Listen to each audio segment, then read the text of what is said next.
Nós vamos fazer um breve passeio.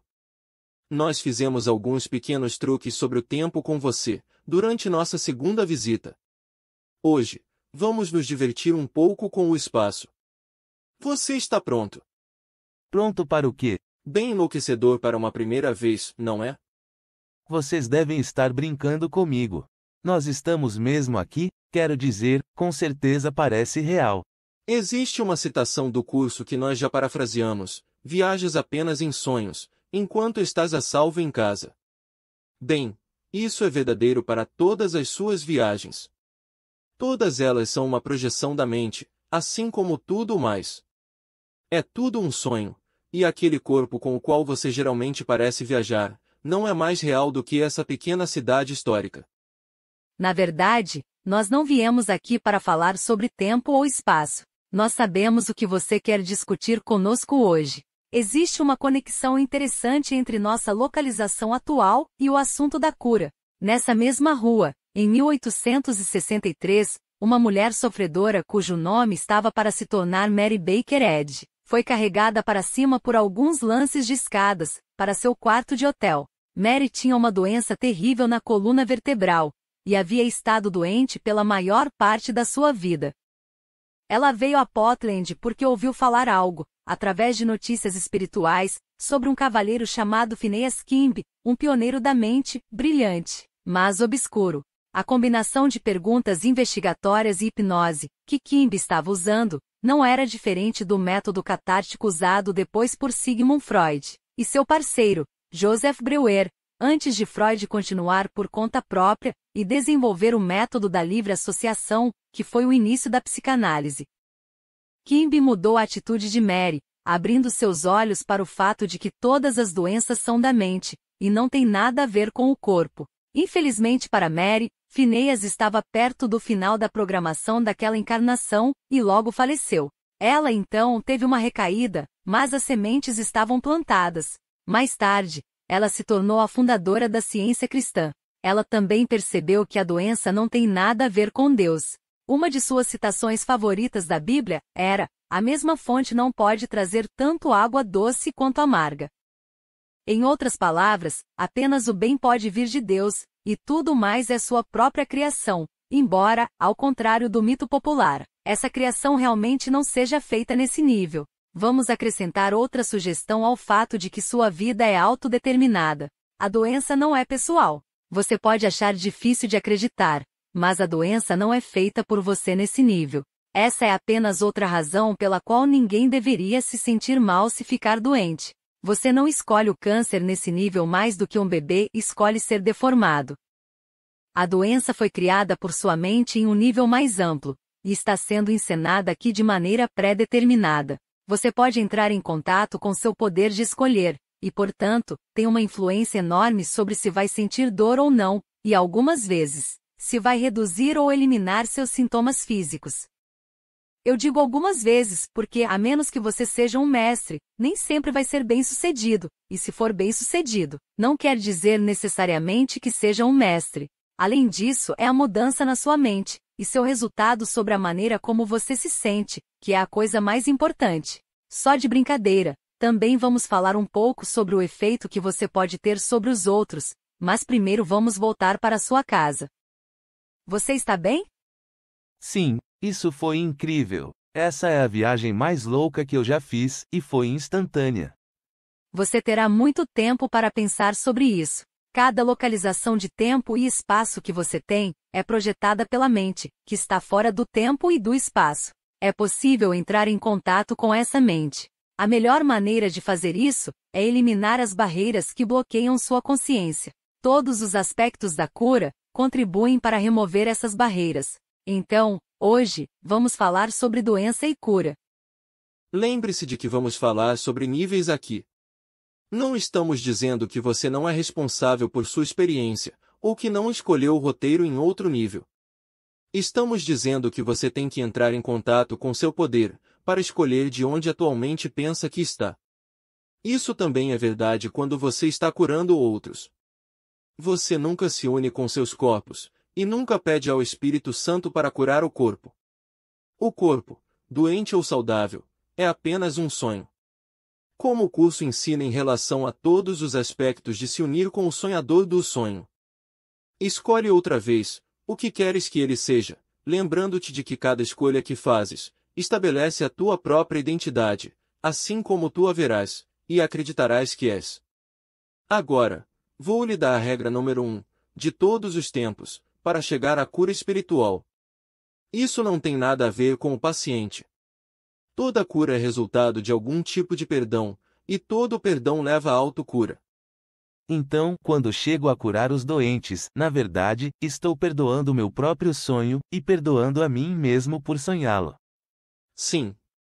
Como o suplemento sobre psicoterapia coloca, enquanto está falando sobre como o curso vê a cura na psicoterapia.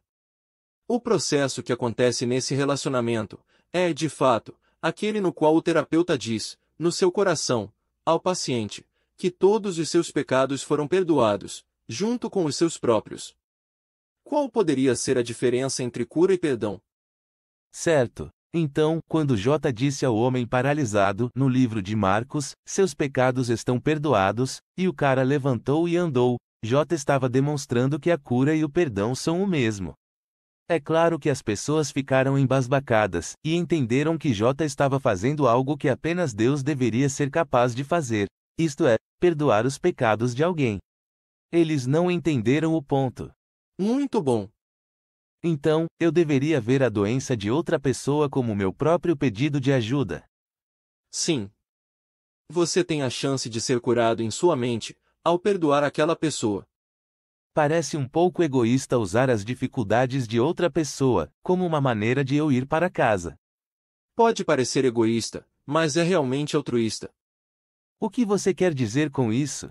No final das contas, o perdão está dizendo que nem você, nem a pessoa que parece estar doente, realmente existem separadamente de Deus. Portanto, vocês dois estão livres. Além disso, essa é a única maneira de você ser livre. Está tudo certo em querer a liberdade, e a saída é ver vocês dois como inocentes. Você poderia dizer que um grande curador espiritual, como Joel Goldsmith, por exemplo, precisa ter entrado em contato com a ideia de que aquelas pessoas pensam que são culpadas, ou sem valor de alguma forma, e que a maneira de curar é através do perdão. Sim. Todos os curadores espirituais podem não articular isso do mesmo modo, mas a santidade que vem do amor incondicional, e do perdão, é essencial. Em alguns casos, isso dispara algo na mente inconsciente do paciente, um reconhecimento de que ele é realmente inocente, e foi perdoado por Deus. Obviamente, a mente do curador está sendo curada simultaneamente, porque existe na verdade apenas uma mente. Não existe paciente. Não na realidade. O sonho não está sendo sonhado por outra pessoa, lembra-se. Ah, sim. A propósito, J realmente curou aquele homem, como foi descrito em Marcos. Depois de dizer, seus pecados estão perdoados, ele também disse, que você saiba que o Filho do Homem tem autoridade na terra para perdoar pecados. Ele não quis dizer que apenas ele tinha essa autoridade, ele quis dizer que você também tem. Você não parece ser um filho do homem neste nível. Entretanto, você é realmente Cristo. É claro que, na realidade, não existe algo como pecado, e J não perdoou os pecados para torná-los reais. Sua atitude era de que todos no sonho são igualmente inocentes, porque é apenas um sonho. Porque ele apenas não disse que não existe algo como o pecado, pois ele não é real. Você tinha que estar lá. As pessoas só podiam aguentar algumas blasfêmias em um dia. Ele tinha que conduzi-las gradualmente, falando com elas de uma maneira que elas pudessem aceitar, ou pelo menos ter algum tipo de aceitação. Ele me contou em particular, sobre todo aquele jogo ser só um sonho, o que eu achei assustador. Como eu já lhe disse, falar certas coisas em público naquela época, teria me levado rapidamente à morte do meu corpo. J já estava sendo acusado de blasfêmia do jeito que estava. Eu não estava brincando com você durante nossa primeira visita, quando disse que existem muito mais vantagens em ser um estudante de J hoje, do que era naquela época. Você não sabe o quanto tem sorte. Você já conhece muito mais sobre o sistema de pensamento dele, o sistema de pensamento do Espírito Santo, do que nós naquela época. Você deveria ser muito grato. Eu sou, apenas me esqueço de vez em quando.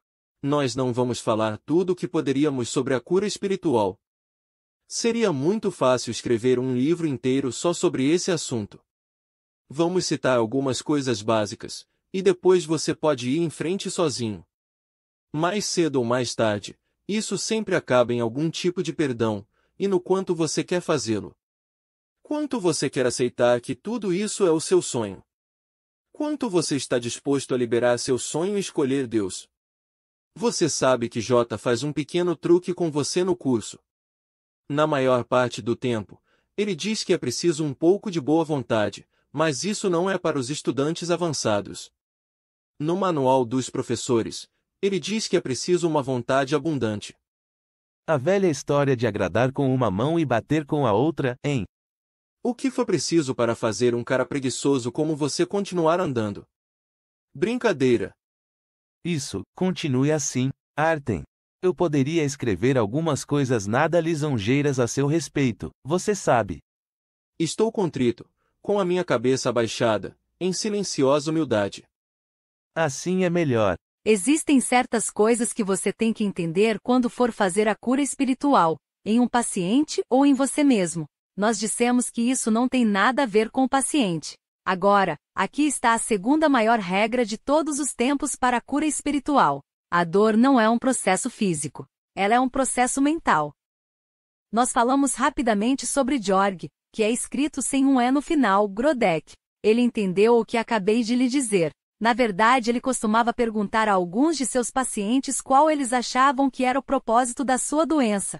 Por que ele faria a alguém que estava com dor uma pergunta tão irritante? É simples. Ele estava mudando imediatamente a mente deles, do efeito para a causa.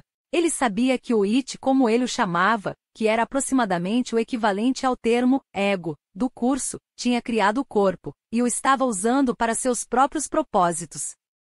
O ato de questionar os pacientes estava destinado a levá-los a desistirem de suas ideias sobre serem vítimas e examinarem sua própria decisão, feita em um nível mais elevado, embora ele não lhes dissesse isso, de estarem doentes. Algumas vezes, quando eles pensavam sobre sua dor como uma decisão da sua própria mente, ao invés de uma função corporal, eles ficavam bem. É claro, nada funciona no nível da forma o tempo todo. Se fosse assim, o universo seria previsível. O ego é muito complexo e altamente individualizado. Eu lhe asseguro que o universo não poderia ser de outra forma. E ainda, os princípios da cura, como eram conhecidos em uma extensão limitada por Grodek, e muito mais totalmente articulados no curso, são confiáveis. A cura requer uma mudança na percepção, e como o curso pergunta e responde para você. Qual é o requisito único para essa mudança na percepção? Simplesmente isso, o reconhecimento de que a doença é da mente, e não tem nada a ver com o corpo. O que custa esse reconhecimento? Custa todo mundo que vês, pois nunca mais o mundo vai parecer reinar sobre a mente. Nós conversamos sobre a ideia de que a mente sem culpa não pode sofrer, mas parece que você está dizendo que até as pessoas que ainda têm alguma culpa em suas mentes, podem controlar sua dor, e, algumas vezes, ficarem bem. Sim, uma mente completamente sem culpa nunca sofre dor, embora ela possa escolher quantas lições quer ensinar. É possível às pessoas que não são mestres aliviarem sua dor, e fazerem inúmeras coisas admiráveis com suas mentes durante o caminho para se tornarem mestres. Como diz J na mesma seção do manual, sobre um paciente de um curador espiritual, ou a esse respeito qualquer tipo de paciente. Quem é o médico? Apenas a mente do próprio doente. O resultado é aquele que ele decidir.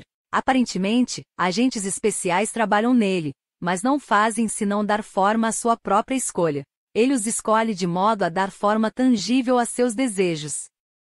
Uma vez que o paciente ou o curador aceite o perdão do Espírito Santo, então, esta será sua atitude. O mundo não faz nada com ele. Ele apenas imaginava que fazia. Nem ele faz nada com o mundo, pois estava equivocado em relação ao que ele é. Aí está a liberação de ambas, culpa e doença, posto que são uma só. Esta é uma variação avançada do perdão, mas ainda é o mesmo. Exatamente, estudante legal. Dentro desta mudança na percepção para o perdão, repousa sua própria liberdade, assim como a de seus irmãos e irmãs, pois como o curso elabora o que contemplas como doença e dor, como fraqueza, sofrimento e perda, não é senão a tentação de perceber a ti mesmo como sendo indefeso, e estando no inferno. Como J continua dizendo, existe uma recompensa incomensurável, para aqueles que se recusam a aceitar as imagens que veem, e ao invés disso, aceitam o perdão e a cura do Espírito Santo. O milagre veio para curar o Filho de Deus, e fechar a porta aos seus sonhos de fraqueza, abrindo o caminho para sua salvação e liberação. Quem está sendo curado, o paciente ou o curador? Aquele que perdoa ou aquele que é perdoado? A resposta é ambos, pois eles são um. Você pode adquirir o hábito de sempre ter uma atitude de perdão. E assim os milagres são tão naturais, quanto o medo e a agonia pareciam ser, antes que a escolha pela santidade fosse feita. Pois nesta escolha, as falsas distinções desaparecem, as alternativas ilusórias são postas de lado, e não se deixa nada para interferir com a verdade. Então, se você for um mestre como J, não tem que ser curado, mas ainda pode agir como um lembrete para a mente da pessoa que você está curando, de que ela realmente é Cristo e é inocente, e qualquer professor de Deus pode cumprir essa função, e também, ser curado pelo Espírito Santo. Chegará o dia em que você será como J, e será como uma luz da verdade. De qualquer forma, você representa a verdade para a mente inconsciente dos outros. É verdade. O curso diz, sobre os pacientes que são vistos pelos curadores que têm a mente certa. O professor de Deus vem a eles para representar uma outra escolha, aquela que haviam esquecido. A simples presença de um professor de Deus é um lembrete. Lembre-se, as palavras não são importantes, o que conta é a atitude. Eu costumava pensar quando olhava para um paciente, você é Cristo, puro e inocente.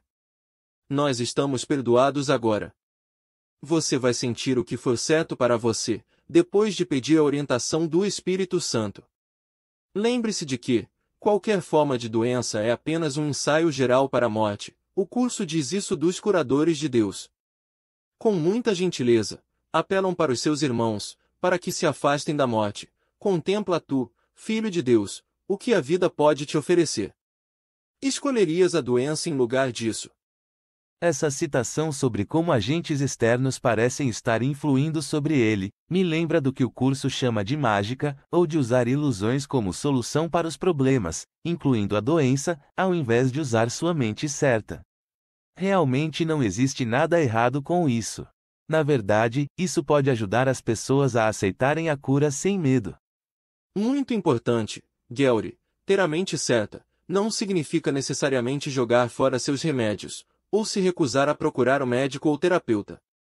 Esse tem sido um erro de muitos cientistas cristãos. Eles criaram um sistema de comportamento, a partir daquilo que se supõe ser um exercício de poder da mente. Se tomar um determinado remédio fizer se sentir melhor, é porque sua mente inconsciente acha isso aceitável. Em outras palavras, você pode aceitar esse remédio em particular sem medo. Isso é verdadeiro a respeito de qualquer coisa que pareça funcionar, ainda que tudo, exceto a salvação, só funcione temporariamente. Na maior parte dos casos, é melhor permitir ao paciente, e a você mesmo, nesse aspecto, a usar uma combinação de uma cura da mente certa, e de alguma forma de mágica, seja a partir da indústria de cura tradicional, ou outras formas de cuidados de saúde. Dessa forma, a mente pode aceitar a melhora, sem o medo que acompanharia uma cura súbita e espontânea.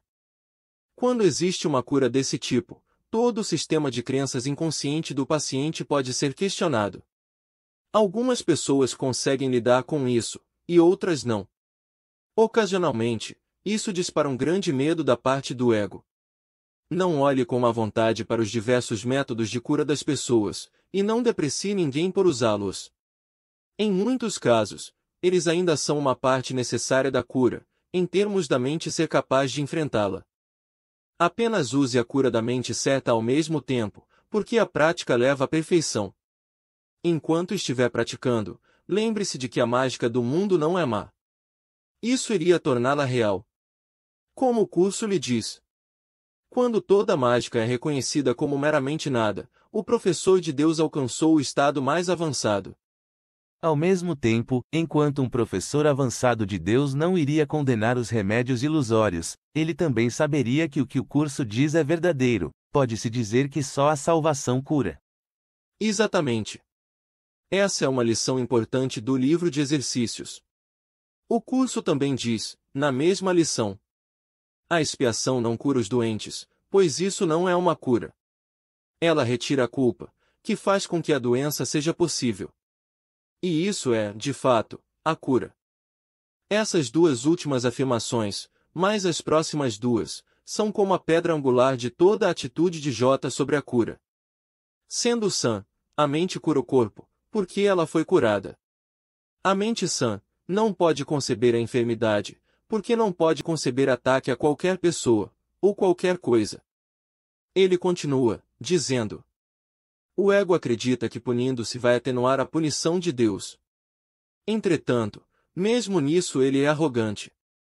Atribui a Deus uma intenção de punir, e então toma essa intenção como sua própria prerrogativa.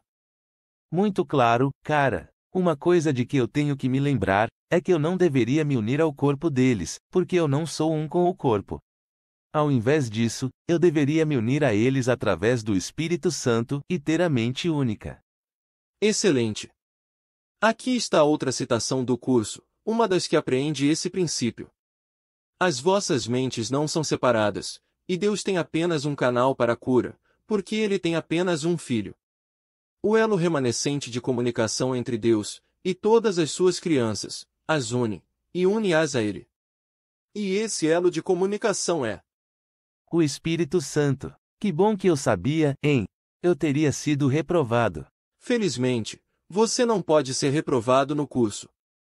O pior que pode acontecer é você ficar aqui, ou assim parecer. Algumas pessoas não pensariam que isso é uma coisa ruim.